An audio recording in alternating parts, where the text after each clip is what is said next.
What's up, Giants fans, Hub watchers, YouTube subscribers, Twitter and Instagram followers? It's Kush back at it again with another New York Giants video. Before we get into it, shout out to all the subscribers, members of the channel, viewers that are watching right now. Definitely hit that subscribe button, share it out, and that like button as well. This is my finals week, so I know I said I'm working on something for the members. I gotta put it off again. Just bear with me, guys. It is my finals week. I got another one today, took one yesterday. I have one on Saturday, and then my final one is on Sunday. So I'm gonna be done by Monday, hopefully. And then I could finally have a legitimate members video out that will be available to the members first, for the first day or two, and then the people will see it. Still not sure whether it's gonna be a skit or a We Need to Talk episode or whatever it is, but I will be working on it, I promise. With that being said, the announcements out the way, the Giants, the New York Giants, the team that we all root for, are they one of the most, if not the most, improved teams in the NFL this offseason? Now, it's definitely a legitimate question to be asked, considering all that the Giants added in free agency in the draft. But if we're going to start to break this down, the first thing we need to look at is what we lost. And I think just off of the fact of what we lost wasn't that much, that we should be one of the more improved teams in the NFL. And I could be completely wrong. I'm probably overlooking something, but I'm be honest with you. When I went back and I was taking notes and I was looking at who we lost in free agency, only two names popped up: Dalvin Tomlinson and Kevin Zeitler. Those are the two main names that the Giants no longer have on the team. Of course, Kevin Zeitler ended up signing with the Ravens, and then with Dalvin Tomlinson, ended up going to the Vikings. And I'll say this, we kind of immediately replaced Dalvin Tomlinson. The thing is, an argument could be made his replacement was already on the roster. And even then, if his replacement was already on the roster, the spot of a defensive tackle was already filled in when we went out and we got guys like Afidi and Danny Shelton.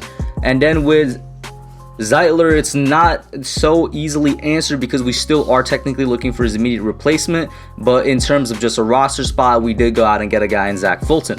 So with our two losses, our two main losses, to be honest, they were, in my opinion, sufficiently replaced, especially the Dalvin Tomlinson one. I mean, you talk about going and getting Afidi, who doesn't play the same type of tackle position as Tomlinson done. Afidi is more of an edge rusher kind of guy, but then we went and got Shelton, who's straight up just a run stuffer. We also re-signed Austin Johnson, who's very similar in terms of the way he plays to Dalvin Tomlinson. I'm not saying his play level or talent is that of Tomlinson, it's just what he does is. And I do think that those three additions in the offseason, and yes, technically Austin Johnson is an addition because he was re-signed, I do think those guys will be able to make up what Dalvin Tomlinson brought to this team, especially if Leonard Williams, who we also re-signed, would continue his play from last year and then get help from the edge positions in a guy like Afidi, and of course a guy that we brought in the draft like Azeez. And Azeez, of course, was one of the best rated edge rushers in the entire draft class. He dropped to 50 overall because of concerns with his knees, even though he didn't really have a problem with his knees in college. Regardless, he was one of the better, in my opinion, the best outside linebacker in the class and one of the best edge rushers in the class that the Giants are bringing in and hoping to have a legitimate edge threat now to go along with Leonard Williams, somebody who managed to have 11.5 sacks despite a legitimate edge threat. And now with those two combined, we're hoping that the Giants pass rush takes a step forward, even though we had the pass rush by committee last year and it worked out fine. It disappeared some games. If you were to look at the overall picture, it did work out fine, but there's a reason we want that number one guy, so that there are no games where the quarterback is just sitting comfortable back there. And of course, that's 100% going to be helped out by the fact that we also got Ryan Anderson, a role player from Washington. And at the middle linebacker position, we got a guy in Reggie Ragland who we're hoping as a rotational piece with Tay Crowder, could be a nice fit at that second linebacker position next to our Mike and Martinez. And then the secondary, probably more so than anywhere else, similarly to the defensive tackle position, got a lot of additions. Not necessarily upgrades, because it was good last year. The only immediate upgrade was Adoree Jackson, the second biggest free agent signing we made this offseason. The fast, speedy man corner from Tennessee to be our corner number 2 next to Bradbury. And then we added Aaron Robinson in the draft and Rodarius Williams in the draft to what was already, quantity-wise, a very tight cornerback room.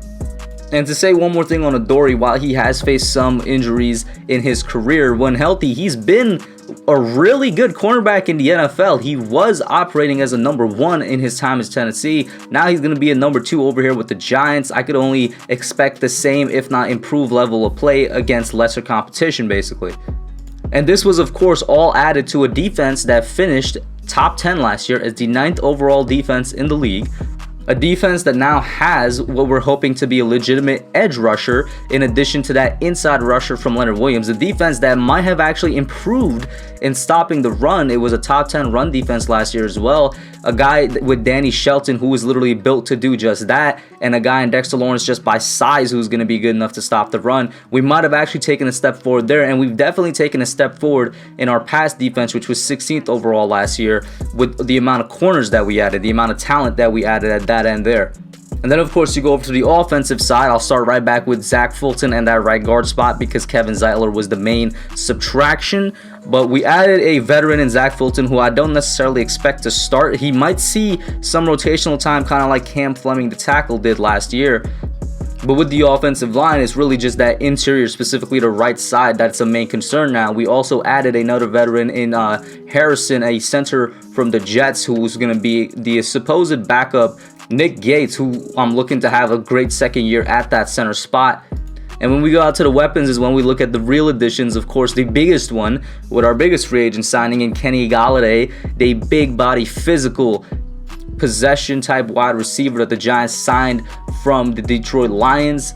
Looking to be the first true number 1 wide receiver the Giants had since 2018, and one of the worst passing offenses last year that was really the result of a combination of wide receivers not managing to get open, the scheme not actually doing them any favors in getting open, and poor quarterback play at times along with poor offensive line play. It was just the perfect storm of worst things that could happen.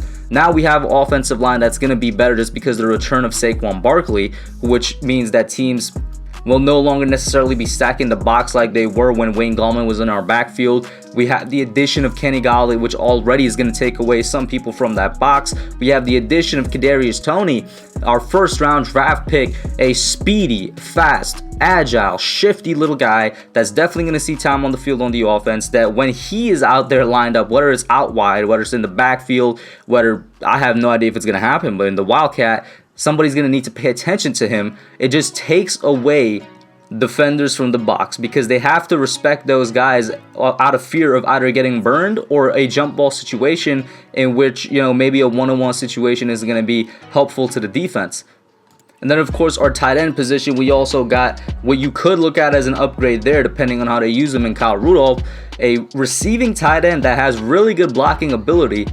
But as that receiver, he's been an incredibly reliable target for the Minnesota Vikings throughout his entire career, nearing 70% catch percentage on his career, which is something the Giants are really going to be looking forward to, especially with the really not so impressive catch percentage that Evan Ingram posted this past season. And Rudolph does bring a little bit of blocking ability that's definitely better than Ingram's as well. But other than the big guys that we signed or we drafted, we do have guys that are a little bit more of a risk that are not so proven, like John Ross, who nobody's saying that he's going to be what he was supposed to be. When they drafted him with their first overall pick over there in Cincinnati, he was supposed to be the next speedy wide receiver of the future. But he could be a great role player if he could stay healthy and actually hold on to the football.